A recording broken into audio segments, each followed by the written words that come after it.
BPSC TRE 2 में चयनित शिक्षक अभ्यर्थियों का डॉक्यूमेंट्स वेरिफिकेशन, साथ में आपका काउंसलिंग कल ही से यानी 26 दिसंबर 2023 से आपका लगातार स्टार्ट है। देखिए, काउंसलिंग में आपकी सबसे स्टार्टिंग में महत्वपूर्ण भूमिका आधार कार्ड वेरिफिकेशन का है। आधार कार्ड वेरिफिकेशन में वो आप लोग आधार कार्ड में लिंक मोबाइल नंबर पर ओटीपी भेजते हैं, आप ओटीपी बता देते हैं, तो इस तरीके से आपका आधार कार्ड वेरिफिकेशन जो है आपका कंप्लीट होता है। अभी आपका डॉक्यूमेंट्स वेरिफिकेशन काउंसलिंग स्टार्ट है, तो कुछ कम शिक्षक अभ्यर्थियों का यहाँ पर आपके आधार कार्ड वेरिफिकेशन कंप्लीट नहीं हो रहा है। और जैसे आपका यहाँ पर क्या है कि डेट आगे आपका बढ़ता जाएगा, तो बहुत सारे शिक्षक अभ्यर्थियों का ये जो आपका आधार कार्ड वेरिफिकेशन है वो आपका कंप्लीट नहीं हो पाता है, जिसके कारण काफ़ी ज़्यादा शिक्षक अभ्यर्थियों को यहाँ पर वापस जो है लौटना होता है। जो कि इस चीज़ को लेकर, आधार कार्ड वेरिफिकेशन को लेकर न्यूज़पेपर में भी आपका दिया गया है, तो इसको लेकर देख लेते हैं। उसके बाद यहाँ पर जो इसके संदर्भ में आप लोग का डाउट या फिर कन्फ्यूजन होगा तो उसको लेकर भी बात करेंगे। यहाँ पर आप हेडलाइन में देखेंगे तो यहाँ पर आपका बोला गया कि काउंसलिंग में आधार लिंक मोबाइल नंबर वाले ही अभ्यर्थी यहाँ पर शामिल होंगे। यानी आपके पास आधार कार्ड में मोबाइल नंबर लिंक नहीं है तो आपको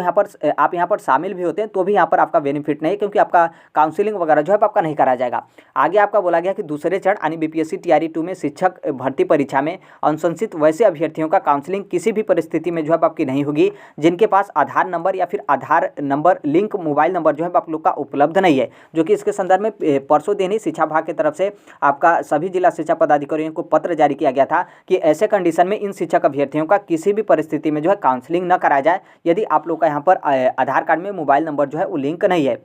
फिर उसके बाद आगे आपका यहाँ पर बोला गया थंब इंप्रेशन को लेकर, तो नॉर्मल से बात है, इसमें कोई दिक्कत नहीं है। यदि आप लोग पेपर दिए होंगे तो वहाँ पर आपका थंब इंप्रेशन लिया गया होगा और बीपीएससी की तरफ से यहाँ पर क्या है कि आपका जहाँ काउंसलिंग हो रहा है वहाँ पर आप लोग का थंब इंप्रेशन जो है भेजा गया है, तो वहाँ से आप लोग का मैच कराया जाएगा कि जो आप पेपर दिए हैं तो आप ही कैंडिडेट पेपर दिए हैं या फिर आपके स्थान पर कोई दूसरा दिया है, तो इसमें कोई दिक्कत है नहीं। हालांकि कल कुछ 2-3 शिक्षक अभ्यर्थी पकड़े गए हैं, शायद उसमें थंब इंप्रेशन वाला कुछ भी मैटर था या फिर क्या है कि कुछ फोटो वगैरह जो है आपका मिस मैच था। आगे देखेंगे तो यहाँ पर आपके क्यूआर कोड को लेकर बोला गया, तो ये आपका क्यूआर कोड बाद के लिए बोला गया है। जब आप लोग यहाँ पर सब चीज़ आपका कंप्लीट हो जाएगा, जब आप लोग स्कूल में कार्यभार ग्रहण करने जाएंगे तो उस टाइम पे बहुत सारे आपको क्यूआर कोड के रूप में आपका पत्र वगैरह आपको दिया रहेगा, तो सभी से आपका मैच जो है करा जाएगा। बस इतना ही आपके यहाँ पर न्यूज़पेपर में दिया गया। बाकी यहाँ पर जो आप लोग का डाउट या फिर कन्फ्यूजन है उसको लेकर बात कर लेते हैं। देखिए, आप लोग का कुछ इस तरीके से डाउट या फिर कन्फ्यूजन आप लोग का बन रहा है कि जैसे यहाँ पर क्या है कि आप लोग बीपीएससी टीआरई 2 का फॉर्म भरते टाइम आपने आधार कार्ड से फॉर्म जो है वो नहीं सबमिट किया, यानी आईडी के रूप में आपने आधार कार्ड नहीं दिया, बल्कि यहाँ पर आपने पैन कार्ड या फिर डीएल जो है आप यहाँ पर देकर अपना फॉर्म जो है वो सबमिट किए हैं। तब यहाँ पर क्या है कि आपका काउंसलिंग और डॉक्यूमेंट्स वेरिफिकेशन कैसे होगा, तो देखिए यहाँ पर क्या है कि आप जब भी जाइएगा डॉक्यूमेंट्स वेरिफिकेशन काउंसलिंग के लिए तो आप अपना आधार कार्ड जो है वो लेकर जाइएगा। हालांकि जब वहाँ पर आप काउंसलिंग के लिए जाएंगे तो वो तो आपको स्टार्टिंग में सबसे पहले मना करेंगे कि हम आपका काउंसलिंग और डॉक्यूमेंट्स वेरिफिकेशन नहीं करेंगे। इसीलिए नहीं करेंगे क्योंकि आप वहाँ पर अपना आधार कार्ड देंगे और आधार कार्ड का फोटो कॉपी देंगे, तो आपने आधार कार्ड से तो फॉर्म सबमिट किया नहीं है, तो फिर आपका जो आधार कार्ड का फोटो कॉपी होगा उस पर तो बीपीएससी का वाटर मार्क लगा नहीं होगा। तो जब वहाँ पर बीपीएससी का वाटर मार्क नहीं लगा होगा तो वो आपसे कोई ऐसा डॉक्यूमेंट्स नहीं लेंगे, नहीं जमा करेंगे आपका फोटो कॉपी जिस पे आपका बीपीएससी का वाटर मार्क न लगा हो, क्योंकि वो बीपीएससी का सिर्फ वाटर मार्क वाला ही डॉक्यूमेंट जो है वो जो है वो लोग जमा करते हैं। तो आपके आधार कार्ड पे तो लगा नहीं होगा, तो वो आपको स्टार्टिंग में मना करेंगे और आपको बोलेंगे कि आप जाइए बीपीएससी के पास और बीपीएससी से बोलिए कि हमारा आधार कार्ड अपलोड मतलब पोर्टल पे मेरे अपलोड करिए। फिर उसके बाद आप अपलोड करेंगे तो फिर उसके बाद बीपीएससी का वाटर मार्क लगा रहेगा। फिर उसके बाद आप आकर काउंसलिंग कराएंगे तब वो लोग काउंसलिंग करेंगे, लेकिन बीपीएससी के पास जाएंगे तो वो लोग ऐसा करेंगे ही नहीं, क्योंकि आपके लिए वो लोग पोर्टल नहीं खोलेंगे, क्योंकि वो यही बोलेंगे बीपीएससी वाले कि हमें शिक्षा विभाग की तरफ से कोई आदेश प्राप्त नहीं हुआ है। आदेश शिक्षा विभाग की तरफ से आएगा तभी हम पोर्टल खोलेंगे, आपके लिए पोर्टल नहीं खोलेंगे। जब हम खोलेंगे तो सबके लिए जो है वो खोलेंगे। तो अब यहाँ पर आप कहाँ जाएंगे, क्योंकि शिक्षा विभाग वाले तो भेज रहे हैं आपको बीपीएससी के पास और बीपीएससी वाले आपके लिए पोर्टल खोलेंगे ही नहीं, क्योंकि वो लोग बोलेंगे कि हमको शिक्षा विभाग की तरफ से कोई आदेश जो है आपका नहीं आया है। तो देखिए, आपके पास बस एक ही जो है आपका रास्ता बचता है, वो है आपको यहाँ पर रिक्वेस्ट करने को लेकर कि आप यहाँ पर किसी भी तरीके से उनको आप मनाइए, रिक्वेस्ट करिए। और रिक्वेस्ट का मतलब आप समझ रहे हैं कि किस तरीके से आपको रिक्वेस्ट करना है। तो उसके बाद यदि वो मान जाते हैं तो जो आपका आधार कार्ड नंबर होगा उससे वो लोग काउंसलिंग और डॉक्यूमेंट्स वेरिफिकेशन आपका आसानी से जो है कर लेते हैं। इसमें कोई बड़ी बात नहीं है। टीआरई बीपीएससी टीआरई फर्स्ट में ऐसा हुआ था कि बहुत सारे शिक्षक अभ्यर्थी आप लोग डीएल या फिर पैन कार्ड से फॉर्म जो है वो सबमिट किए थे और वहाँ पर जब आप काउंसलिंग कराने के लिए गए तो बहुत सारे शिक्षक स्टार्टिंग में तो सबको मना कर दिया, मना जो है आपका कर दिया गया, लेकिन बाद में बहुत सारे शिक्षक अभ्यर्थी अपना डॉक्यूमेंट्स वेरिफिकेशन काउंसलिंग अपना आधार कार्ड देकर जो है वो करा लिए कि लीजिए हमारा आधार कार्ड है, ओटीपी भेजिए, हम ओटीपी बता रहे हैं। तो इस तरीके से वो लोग जो है वो करा लिए, लेकिन रिक्वेस्ट करने के बाद और वो लोग बाद में जो है वो कराए। और बहुत सारे शिक्षक अभ्यर्थी इस चीज़ को लेकर आप लोग वापस लौटे और फिर आप लोग वापस लौटे तो अभी तक आप लोग घर पर ही हैं। मतलब सोचिए कि इस चीज़ के चलते आप लोग यहाँ पर क्या है कि नौकरी से जो है वंचित हो गए, तो आपके पास रिक्वेस्ट करने का मौका है, आप रिक्वेस्ट करिए। और वहाँ के जो जिला शिक्षा पदाधिकारी हैं उनसे भी आप कोशिश करिएगा कि उनसे आप रिक्वेस्ट करें, ताकि जिला शिक्षा पदाधिकारी यदि बोल देते हैं कि नहीं ये अपना आधार कार्ड दे रहा है और इसके मोबाइल नंबर पर OTP भेजिए, तो वो लोग काउंसलिंग जो भी करें वो आपका आसानी से काउंसलिंग जो है वो कर देंगे। यहाँ पर जो आप लोग का आगे कन्फ्यूजन है कि हमने फॉर्म भरते टाइम दूसरा मोबाइल नंबर डाला है और मेरा जो आधार कार्ड है उसमें दूसरा मोबाइल नंबर लिंक है, तो क्या यहाँ पर फॉर्म वाले में फॉर्म जो भरे हैं वो मोबाइल नंबर आपका आधार कार्ड में लिंक होना चाहिए? तो ऐसा बिल्कुल नहीं। आपका कोई भी मोबाइल नंबर हो, आप किसी भी मोबाइल नंबर से फॉर्म भरे हो और आपका आधार कार्ड में दूसरा मोबाइल नंबर हो, आपका ही मोबाइल नंबर लिंक हो या फिर आपके घर के गार्जियन या फिर किसी भी XYZ का मोबाइल नंबर लिंक हो, उससे यहाँ पर कोई मतलब नहीं है। बस यहाँ पर आपको क्या है कि OTP आपको बताना है, आप OTP यहाँ पर बता देते हैं और OTP वेरिफिकेशन हो जाता है, तो आप लोग का यहाँ पर क्या है कि आपका आधार कार्ड वेरिफिकेशन हो जाता है। तो इस चीज़ को आपको ध्यान रखना है, बस आपका OTP जो है वो चाहिए। यहाँ पर लिंक कौन सा मोबाइल नंबर है उससे यहाँ पर किसी भी तरीके का मतलब नहीं है। फिर आगे आप यहाँ पर ध्यान दीजिएगा कि जैसे कुछ शिक्षक अभ्यर्थी हैं, क्योंकि कुछ शिक्षक अभ्यर्थी हैं, ज़्यादा नहीं, आप लोग का कहना है कि हमारा मोबाइल नंबर लिंक ही नहीं है, तब फिर हमारा यहाँ पर डॉक्यूमेंट्स वेरिफिकेशन काउंसलिंग कैसे कराया जाएगा? तो हमने आपको ऊपर ही जो है वो बता दिया कि शिक्षा विभाग की तरफ से आदेश आया है कि आप लोग का काउंसलिंग और डॉक्यूमेंट्स वेरिफिकेशन यहाँ पर किया ही नहीं जाएगा। आप भले ही वहाँ पर चले जाइए, लेकिन आपको वहाँ से क्या है कि आपको वापस जो है लौटना पड़ेगा। वहाँ पर आपका किसी भी तरीके से रिक्वेस्ट जो है एक्सेप्ट नहीं होगा, क्योंकि बिना आधार कार्ड वेरिफिकेशन से आपका यहाँ पर क्या है कि आपका डॉक्यूमेंट्स वेरिफिकेशन काउंसलिंग जो है आपका नहीं किया जाएगा। अब यहाँ पर आपके पास रास्ता बचता है कि आप वापस घर लौटिए। फिर घर लौटने के बाद जहाँ पर भी आपका आधार कार्ड वगैरह बनता है बैंक में या फिर पोस्ट ऑफिस वगैरह में, तो वहाँ पर आप जाइए, जहाँ पर भी आप करेक्शन कराते हैं तो वहाँ पर आप अपना मोबाइल नंबर लिंक कराइए। फिर उसके बाद आप लिंक होने के बाद OTP आपका आ जाता है, मैसेज आपको प्राप्त हो जाता है, तो फिर आप काउंसलिंग के लिए जो है वो जाइए। अब यहाँ पर आप लोग सोचेंगे इसमें तो आपका बहुत समय निकल जाएगा, तब तक तो आपका काउंसलिंग समाप्त हो जाएगा। तो ऐसा बिल्कुल नहीं, अभी आपका काउंसलिंग स्टार्ट है। अभी आप मिनिमम यहाँ पर देखेंगे तो कम से कम आपका 10 से 15 दिन, तो 15 दिन तो आप यहाँ पर आसानी से समझिए 10-15 जनवरी 2024 तक आसानी से जो है आप लोग का काउंसलिंग और डॉक्यूमेंट्स वेरिफिकेशन जो है आपका चलेगा। तो इतने दिन में आपके पास 17-18 दिन का समय मिलता है। तो नॉर्मल से बात है, जो आपका आधार कार्ड में मोबाइल नंबर लिंक है वो आपका 3 से 4 दिन में लिंक हो जाता है, या फिर बहुत ज़्यादा जाएगा तो आपका एक आध सप्ताह या फिर 10 या 12 दिन जो है आपका जाएगा। बहुत ज़्यादा आपका जाएगा तब, नहीं तो 4 से 5 दिन में आपका लिंक मोबाइल नंबर हो जाता है। फिर उसके बाद आप यहाँ पर जैसे आपका लिंक हो जाता है, फिर आप जाकर अपना काउंसलिंग, जो भी आपका काउंसलिंग सेंटर होगा वहाँ पर जाकर आप अपना काउंसलिंग और डॉक्यूमेंट्स वेरिफिकेशन जो है वो करा सकते हैं। यदि मान लीजिए इसमें थोड़ा बहुत आपका डिले भी हो जाता है, तो शिक्षा विभाग की तरफ से यहाँ पर क्या किया जाता है कि मैक्सिमम शिक्षक अभ्यर्थियों का काउंसलिंग आपका समाप्त हो गया, तो फिर ये लोग क्या करते हैं कि आपको जिला शिक्षा पदाधिकारी कार्यालय में जो है बुलाते हैं कि आप वहाँ पर जिला शिक्षा पदाधिकारी कार्यालय में उपस्थित होइए, जो भी आपको BPSC की तरफ से जिला आवंटित किया गया है, तो वहाँ पर आप लोग का काउंसलिंग और डॉक्यूमेंट्स वेरिफिकेशन आपका कराने के बाद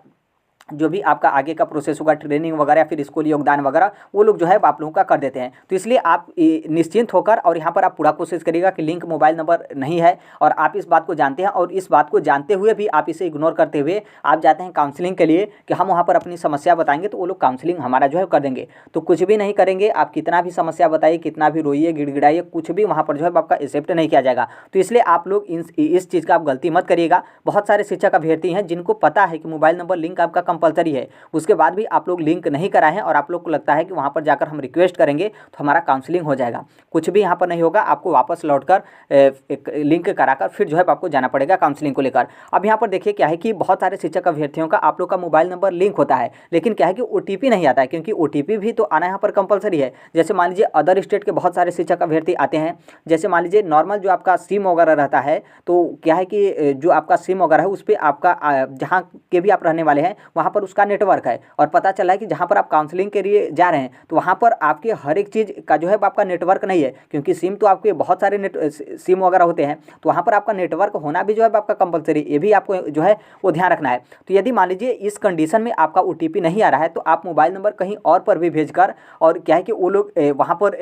जब OTP भेजेंगे तो आप उनसे OTP प्राप्त करके उनको OTP बताकर आप काउंसलिंग करा सकते हैं। इस तरीके से आप कराइएगा, लेकिन वो लोग बोलेंगे कि नहीं हमको मोबाइल नंबर दीजिए तभी हम जो है हम क्या है कि हम आपका वेरिफिकेशन करेंगे, नहीं तो नहीं करेंगे। तो आप अपना रिक्वेस्ट करिएगा कि ऐसा समस्या है और इसलिए OTP नहीं आ रहा है, तो क्या है कि हम OTP आपको बता रहे हैं तो आप काउंसलिंग करिए, तो वो लोग कर देते हैं। स्टार्टिंग में आपको मना करेंगे, लेकिन वो लोग कर देते हैं। तो आपको जैसे वो एक शब्द में बोले कि नहीं आप मोबाइल नंबर हमें दीजिए तभी हम आपका OTP अपने सामने लेंगे, फिर उसके बाद वेरिफिकेशन करेंगे, तो आप रिक्वेस्ट करिएगा, वो लोग कर लेते हैं। अब यहाँ पर देखिए कुछ शिक्षक अभ्यर्थी ऐसे हैं कि आपका हर एक चीज़ जो है वो सही है, मतलब वहाँ पर नेटवर्क भी सही है, हर एक चीज़ सही है, आपने कुछ और प्लेटफॉर्म पर OTP वगैरह भेज के चेक किया डिजी लॉकर वगैरह पे, तो हर एक जगह आपका OTP आ रहा है। लेकिन वो जब आपका काउंसलिंग करे, मतलब काउंसलिंग करने जा रहे हैं, OTP आप ये भेजे तो आप पे OTP आ ही नहीं रहा है। तो अब यहाँ पर क्या है कि आपको वापस नहीं आ जाना है, आपको वहीं पर रहना है। एक आध दो और शिक्षा का अभ्यर्थियों को आप थोड़ा सा हट जाएगा, एक आध दो और शिक्षा का अभ्यर्थियों को वो लोग काउंसलिंग कर लेंगे। फिर उसके बाद आप उनसे रिक्वेस्ट करेगा, उन लोग को पता रहता है, आप रिक्वेस्ट करेगा फिर से वो करेंगे तो वो आपका OTP भेज देते हैं। क्योंकि ऐसा आपका होता है कई बार कि तुरंत OTP भेजते भेजते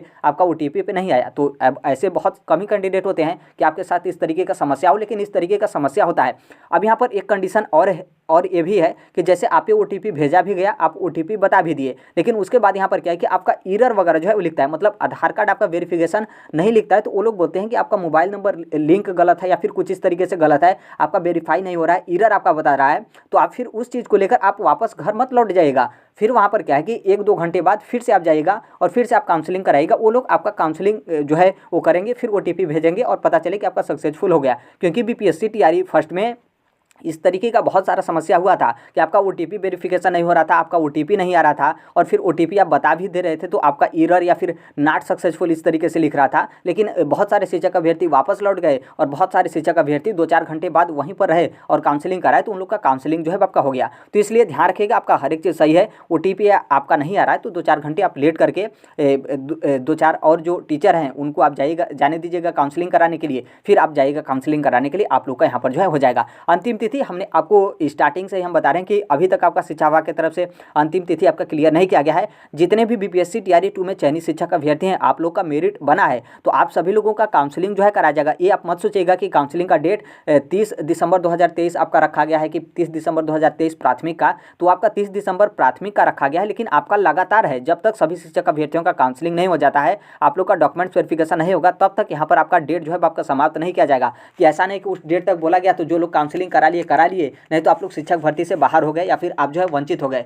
तो ऐसा बिल्कुल नहीं है, आप लोग का मेरिट बना है, आपने दिन रात एक मेहनत करके आप रिजल्ट में अपना स्थान जो है बनाए हैं, तो आपको डॉक्यूमेंट्स वेरिफिकेशन या फिर काउंसलिंग से आपको वंचित जो है वो आपका नहीं किया जाएगा, आपको पर्याप्त समय जो है वो आपका दिया जाएगा। अभी आपका DRCC या फिर जितने भी काउंसलिंग सेंटर हैं वहाँ पर आप लोग का काउंसलिंग कराया जा रहा है। उसके बाद भी यदि आपका लेट होता है तो फिर आपको बाद में भी समय मिलता है कि आप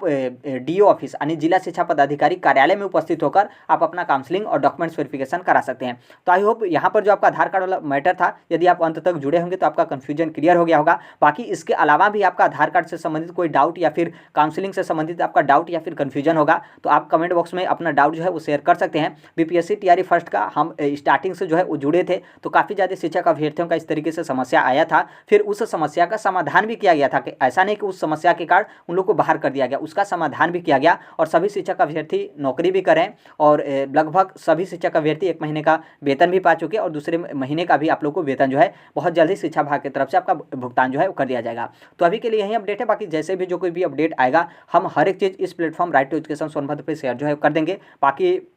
अभी तक आप इस चैनल को सब्सक्राइब नहीं किए हैं, सब्सक्राइब करते हुए बेल आइकन को प्रेस जो है जरूर कर लीजिएगा। मिलते हैं अगले नेक्स्ट वीडियो में, तब तक के लिए thank you, bye bye, take care, all the best. Thank you for listening, God bless all, thank you.